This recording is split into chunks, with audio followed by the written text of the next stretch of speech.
Hey friends, welcome to another episode of the Above Board podcast. My name is John Kennedy. I'm one of the co-hosts on this show, and boy, am I having a day of it. I tried to record this several times. My phone rang, then my mic wasn't working, and I'm talking today about this thing called the Arrival Fallacy, which is ultimately a thought about enjoying the process. And so I guess the irony of the real-time lesson. I'm going to try to enjoy the process. So let's talk about it. Have you ever worked towards something in your life like for years, like a financial goal, maybe just, getting to a certain place in your life, and then you finally hit it. And then within a few weeks, it just feels normal again. Like you thought hitting the number in the account or like getting to that certain level, it was going to feel different, like more permanent, like, all right, I've made it. And then that feeling just kind of fades, or worse, you find yourself not even close to as happy as you thought you were going to be. And if that's you, I first want to say that you're not ungrateful.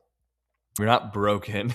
You're experiencing what is known as the arrival fallacy. And this is, I think, where it gets interesting.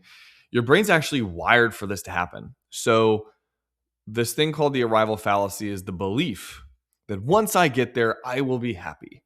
Once I hit $1 million, once I retire, once my business reaches this size, once I buy this dream car or house, whatever it is, I'll feel settled, I'll feel complete, and I'll be happy. What no one tells you is that your brain does not reward arrival. It rewards pursuit. And that is known as, there's this concept called hedonic adaptation. Boy, I almost messed that up. Okay, let me try again. Hedonic adaptation. And all that really means is that no matter what happens in your life, your happiness tends to basically revert to a baseline. So if you get a raise, it feels amazing for a little bit, or you buy a car, it feels incredible for a couple weeks, your net worth jumps, then all kind of returns back to a baseline. Slowly, quietly, just becomes your new normal. And sort of like inflation, but for your expectations. What used to feel like a stretch goal now becomes your baseline. And your brain recalibrates and says, okay, great, what's next? And here's where the neuroscience piece comes in, because this is, I think, the part that most people don't really appreciate or maybe understand. So we've all heard this term called dopamine before. We all know what that is, but it's the feel-good chemical. And what I've learned in kind of researching this is that actually it's not tied to achievement the way that we think it is. It's tied to anticipation. In other words, your brain gives you the reward while you're chasing the thing, not when you hit it. So think of it like investing. The excitement isn't reading a statement after 20 years. It's watching it grow along the way. It's the progress. It's the market movements. It's adding to it. Once you arrive, that growth curve sort of flattens emotionally, even if the portfolio or the number is still growing financially. Your brain is designed this way on purpose, because if it gave you the permanent reward when you achieved the thing, you would stop. You would stop. You would have no reason to keep going, like no reason to evolve, no reason to push. And this is why, if you look at some high achievers that you might know in your life, people who've built a lot of wealth, sold their business, maybe reached like the top of their field of just the proverbial success, whatever you define that as, a lot of them hit this unexpected wall. A lot of them have get sad, have like some depression once they get there. And it's not because they failed. It's because they actually succeeded, but it was the pursuit that gave them the structure. That's the pursuit. The pursuit is what gave them the meaning and the momentum. When that's gone, when you remove that, or even if you just reduce it, then that quiet question starts to creep in, which is, now what? What's next? We see this so much with retirees, by the way. You spend 30, 40 years climbing the mountain towards retirement, doing all the right things. And then you get there and it's supposed to feel like this amazing destination, and you feel a little lost. You have some identity crisis. And it's not because retirement is bad. It's just that the game changed. In fact, on the last podcast, Brandon Hatcher and I talked a lot about this idea.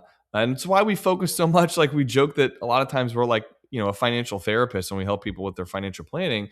And we focus so much on your why, on your meaning, on what's driving you, for that very reason, for that phenomenon that happens when you hit retirement. So if this is true, if arrival isn't the thing that actually delivers the long-term fulfillment, then what is? And you already know the answer. You can already guess what I'm going to say. It's learning to value the process more than the outcome. And I think it's understanding that the real return on investment isn't the dollars or the outcome. It's who you're becoming while you're building it. So my daughter's only 9. I've been talking to her about this a lot lately. So an example that comes to mind just the other night, she had this incredible softball game the other day, like highlight reel type of game for her, converting outs all over the field, playing pitcher, playing third base, crushing the ball, hit a home run in this game, like all the things that as a kid, like when I was a kid, the rare times I had a game that good, I just remember feeling so good about myself. And I think this is where I get a little twisted up as a parent, though, because as adults, I think maybe we place too much emphasis on the outcome, like showing your kids that that's where the reward comes from. And don't get me wrong, like I want her to be happy for the outcome of a great game like that. I really do. And I really want her to feel proud of herself for that. But we spent a ton of time that night talking about the work that led up to the game, the joy that she was having when we'd go to the batting cage and just her and I, and we'd work on her swing together, the fun she was having the weeks leading up to that game at practice with her friends, like, and all the hard work that she's doing. I just wanted to acknowledge that and acknowledge that will not always lead to the outcome of a game like she had that night. And that's okay. Because just like with financial planning, like where we talk about not trying to time the market or, but staying consistently invested, the same is true in your life. You don't want one big moment to feel fulfilled. You want to build that through time, through consistent progress. And, I think it's just not always having something meaningful. Let me start over. I think it's always about having something meaningful in front of you to work towards, not in like a stressful kind of way, but like in a growth oriented kind of way. Because, something that you're building, you're improving, you're working towards, that's where the human brain thrives, which is being in motion. And most importantly, I think it helps us kind of redefine what success is. And it's not about the outcome. It's not the number, the destination, the moment. Because if it's just the moment that we're working towards, you're always going to feel like happiness and joy and success, like that the feeling is slipping through your hands. But I think if success can become the direction, something that you're moving towards, that you can actually experience that joy in real time. So if you are chasing something right now, maybe it's a financial goal, business milestone, maybe it's just a better version of yourself, just understand that the thing that you're chasing, that's not going to complete you, but the process of chasing it, that is where the real value is.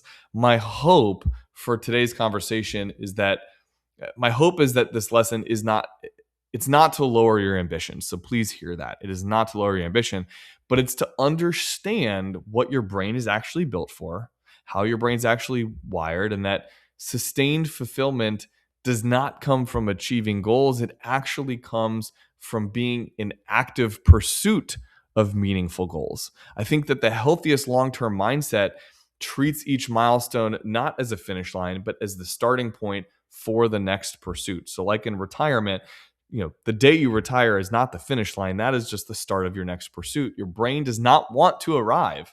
So let's stop fighting against that and keep our brain in motion. So, hey, as always, thank you so much for joining me today on the Above Board podcast. Please tune into our YouTube channel if you prefer to watch these episodes, or if you'd like to go back and listen to other episodes. You can find all of that at www.theaboveboardpodcast.com. Again, thank you for hanging out with me today. And until next week, keep chasing your goals and keeping your brain in motion. See ya.